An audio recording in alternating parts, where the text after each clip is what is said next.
जोशीमठ में हो रही लैंडस्लाइड के बाद अब शिमला में भी जमीन धंसने लगी है। पहाड़ टूटने लगे हैं, घर में बड़ी बड़ी बहुमंजिला इमारतें जमीन में दफन होने लगी हैं। ऐसा क्यों हो रहा है, इसका सटीक जवाब अभी किसी के पास नहीं है। हिमाचल प्रदेश में 15 अगस्त से लगातार हो रही लैंडस्लाइड से अब तक 71 से ज़्यादा लोगों की मौत हो चुकी है, जिसमें से सबसे ज़्यादा करीब 20 मौतें अकेले शिमला में हो चुकी हैं। शिमला में पिछले 7 से 8 सालों में लैंडस्लाइड की घटनाएं लगातार बढ़ रही हैं। इसकी मुख्य वजह है शिमला में हो रहा अवैध निर्माण, क्योंकि जिन घरों को एक मंजिल तक बनाने की परमिशन मिली थी, आज वही घर 2 से 3 या उससे अधिक मंजिल के साथ शिमला के पहाड़ों पर अपना दबाव बना रहे हैं। बड़ी बात यह है कि जिन इलाकों में लैंडस्लाइड हुई है वहां पर ज्यादातर मकान 45 से 60 डिग्री की ढलान वाली भूमि पर बने हैं, जबकि एनजीटी यानी नेशनल ग्रीन ट्रिब्यूनल कहता है कि पहाड़ी क्षेत्रों में 45 डिग्री से ज़्यादा ढलान वाली ज़मीन पर निर्माण नहीं होना चाहिए। लेकिन इसके बावजूद भी इन इलाकों में 70 से 75 डिग्री की ढलान वाली जगहों पर घर बने हैं।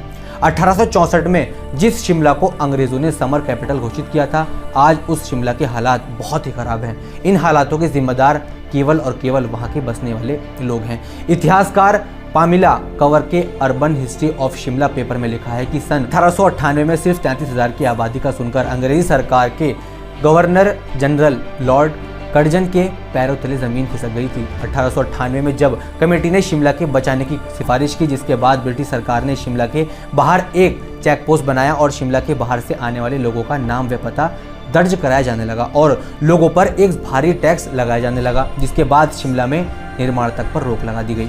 इसका फायदा ये हुआ कि 1898 से 1911 तक शिमला की आबादी कुल 3,000 ही बढ़ पाई।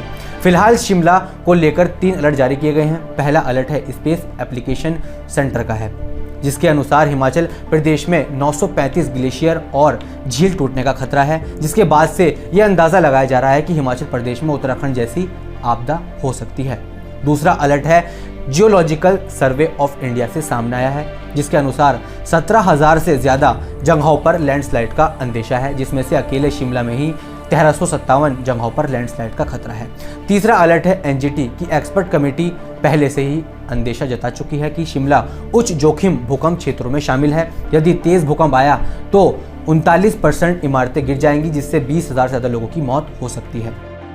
अगर शिमला की बढ़ती आबादी की बात करें तो शिमला के जिन इलाकों की जनसंख्या घनत्व 450 हेक्टेयर होना था, उस शिमला के कई इलाकों का जनसंख्या घनत्व आज 3500 हेक्टेयर हो गया है। यानी सिफारिश एडजेक्टिव के हिसाब से 3050 हेक्टेयर जनसंख्या घनत्व बढ़ चुका है।